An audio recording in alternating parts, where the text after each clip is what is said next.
Well, hi, all my friends. So we're in the book of Swedenborg. That's what we were talking about last time. We were talking from Luke 12, 2 through 3, and how Swedenborg was talking about it is that he's on page 36.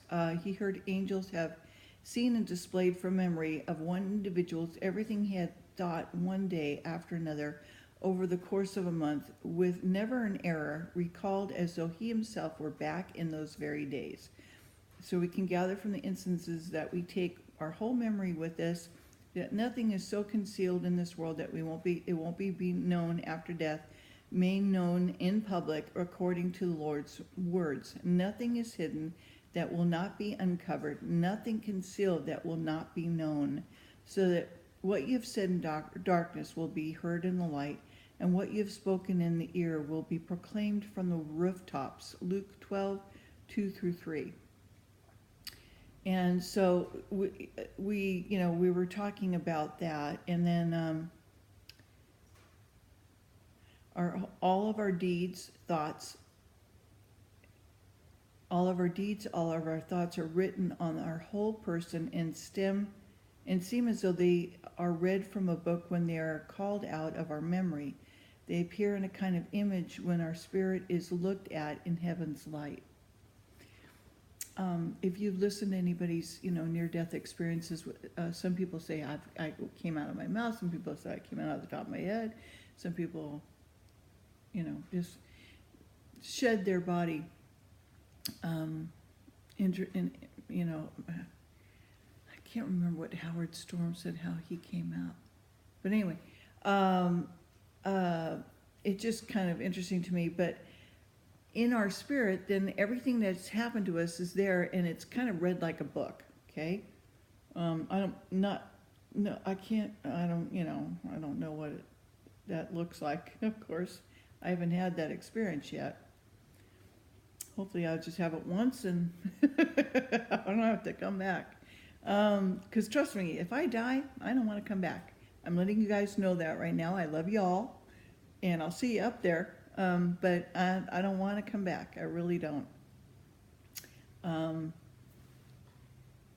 that I don't love you. I do. I just know I'm going to be much more happier there than here.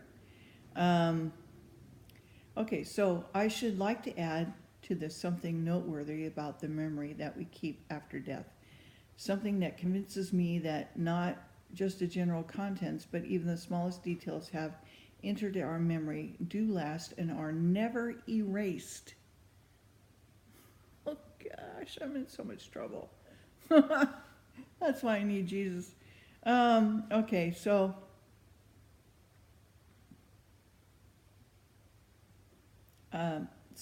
I was also told that the last detail could be retrieved from the memory of someone else, even things the person had forgotten in the world. The reason for this was explained as well, namely that we have an outer and an inner memory. The outer proper to our natural person, and the inner proper to our spiritual person. Okay, so I remember reading about that. And then everything is written on our spirit itself and on the members of their body, as noted before. And this means that our spirit is formed in accord with what we have thought and what we have done intentionally. I know these things seem paradoxical and hard to believe, but they are true nevertheless. Let no one believe then that there is anything we have thought or done in secret that will remain hidden after death. Believe rather that absolutely everything will come out in the broad daylight. While our outer or natural memory is still a part of us after death, still the merely natural things that are in it are not recreated in another life, only spiritual things that are connected to the natural ones by correspondence. Still, when they are presented visually, they look just the same as they did in the natural world. This is because everything we see in the heavens looks as it did in the world, even though in essence it is not natural, but spiritual. It has been explained in the chapter on representations and appearances in heaven.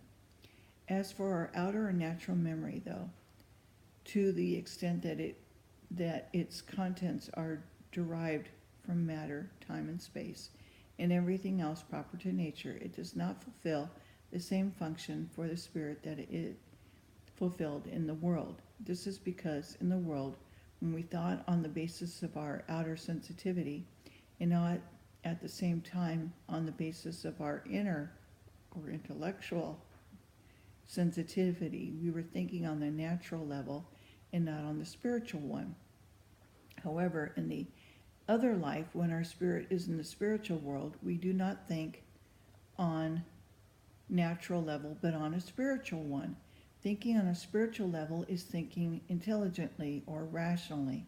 This is why our outer or natural memory then goes dormant as far as material things are concerned. The only things that come into play are what we have gained in the world through those material things and have made rational. The reason our outer memory goes dormant as far as material things are concerned is that they cannot be recreated. Spirits and angels actually talk from the affections and consequent thoughts of their minds, so they cannot utter anything that does not square with these. As you may gather from what was said in the language of angels in heaven and their communication with us, this is why we are rational after death, to the extent that we have become rational by means of languages and the arts and sciences in this world, and empathetically, not to the extent that we have become skilled in them. I have talked with a number of people who were regarded as learned in this world because of their knowledge of ancient languages as Hebrew and Greek and Latin, but who had not developed their rational functioning by means of things that were written in those languages. Some of them seemed as simple as people who did not know anything about those languages. Some of them seemed dense, though they were still remained a pride and thought that they were wiser than other people.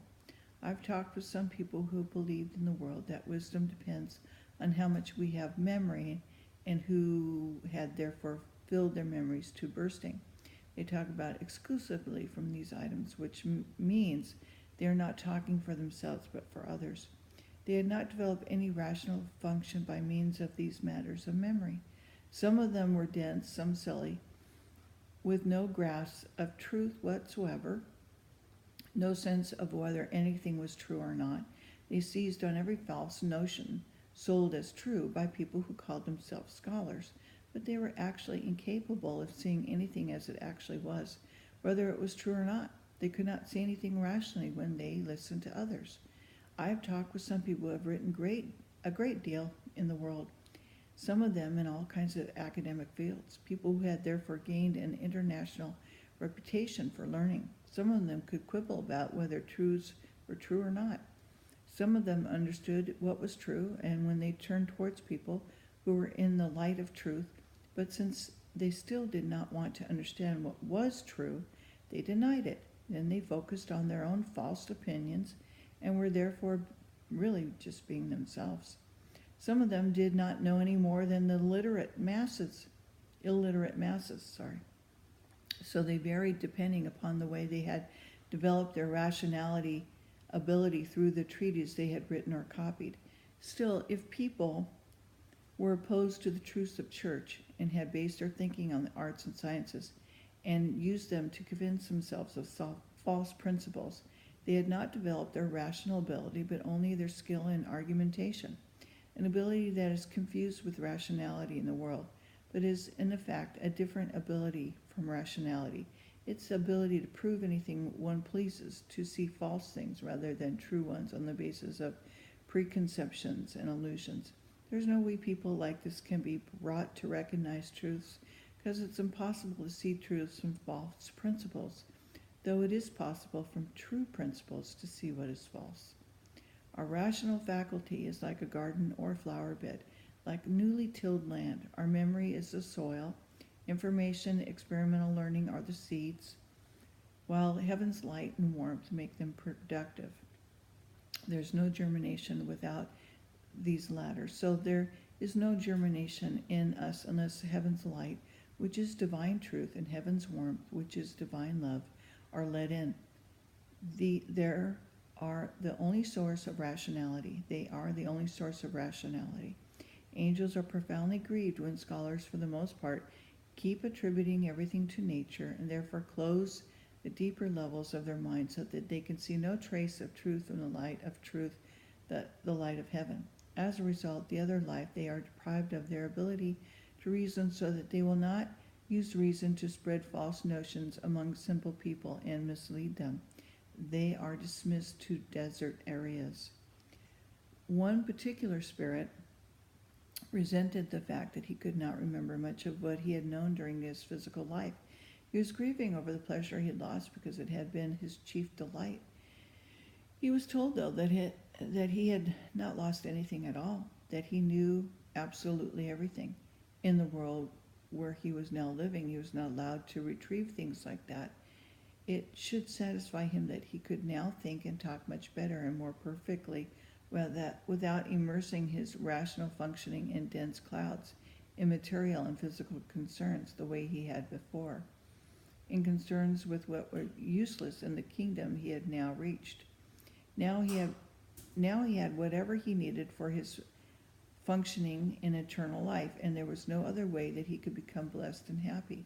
So it was the counsel of ignorance to believe that the removal and dormancy of material concerns in the memory led to the disappearance of intelligence, when in fact, the more the mind can be led out of the sensory concerns that are proper to the outer person or to the body, the more it is raised up to a spiritual and heavenly concern. In another life, people are sometimes shown what memories are like by having them presented visually in forms that are merely appearances. Many things are presented visually here that for us here are strictly conceptual. The outer memory there looks like a callus, while the inner looks like the medullary substance found in a human brain. They're also enable us to recognize their quality. Okay, so I'm going to, for people who have focused solely on memorization during their physical lives without developing their rational ability, their memory has callous quality that looks hard and streaked with tendons inside. For people who have filled their memories with false notions, it looks shaggy because of a random mess of disorganized stuff. For people who focus on memories or memorization with themselves in the world first in mind, it looks stuck together and bony. For people who have tried to probe divine secrets through acquired information, especially philosophical information, without believing anything before they are convinced by the information, their memory looks dark. And the quality that actually absorbs the rays of life turns them into darkness. For people who have been guileful and hypocrites, it looks bony and hard as ebony that reflects light's rays.